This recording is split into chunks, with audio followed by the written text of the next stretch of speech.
Utah Public Radio, in conjunction with Utah State University's Mountain West Center for Regional Studies, invites you to the We Remember Them Roadshow commemorating the 100-year anniversary of the armistice that eventually ended World War I. Share stories and memorabilia from the time period, Saturday, November 10th from 10 a.m. to noon in the Eccles Conference Center. We hope to see you there.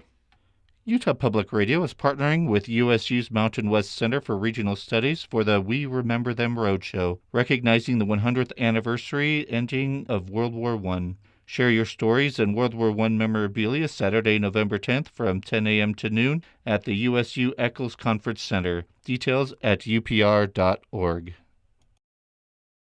What is Steven's Universe? Steven Universe is a children's show that is currently airing on Cartoon Network, and I'm really interested in the fandom surrounding Steven Universe. There's a lot of different places where fandom can exist, but I'm specifically looking at Tumblr. So my case study focuses on someone called Zammy070, who drew a very notorious piece of fan art portraying one of the characters in Steven Universe as a little bit skinnier than she is in the show, and this created a huge backlash in the community. So some people said, this is fat shaming, you can't do this isn't canon, this is not how the character looks like. By drawing this character, then you're insulting everyone in the fandom who believes you shouldn't body shame. Whereas other people in the fandom said that, well, it's fan art, so you can draw whatever you want. So I'm really looking at what values this internal antagonism reveals in the community, as well as what it reveals about how people need to control and mediate their community. So how old is this fandom, and when did this controversy start? The controversy, I think it was in October of 2015.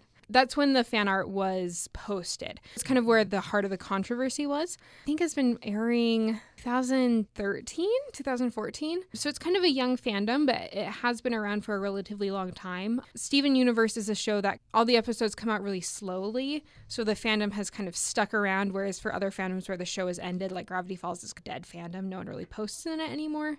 So this one is kind of still around. Is the controversy still going on? That's an interesting thing that you bring up. So there's revelations in the show where this character who had been portrayed as skinny by Zammy was revealed to actually be skinny and had been shapeshifted into a more heavy form. So people harken back and they say, oh, Zammy was right. This character is skinny. She was right all along. Zammy's like, please stop talking about this. I'd like to ask, does everybody out there know what folklore is? Could you define it?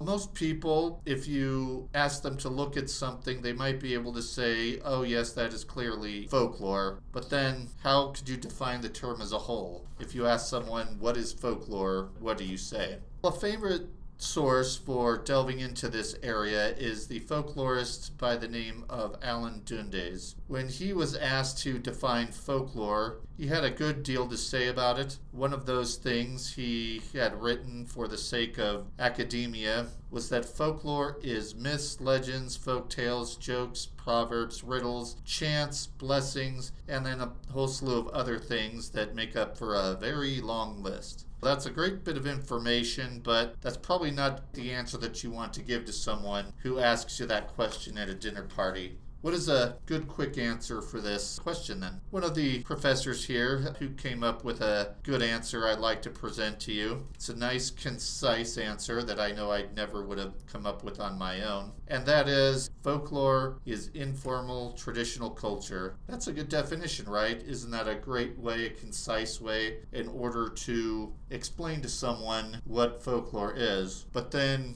ask that person, okay, what do you mean by informal traditional culture? You'll be stumped for a moment, and then you'd find yourself probably whipping out Alan Dundes' list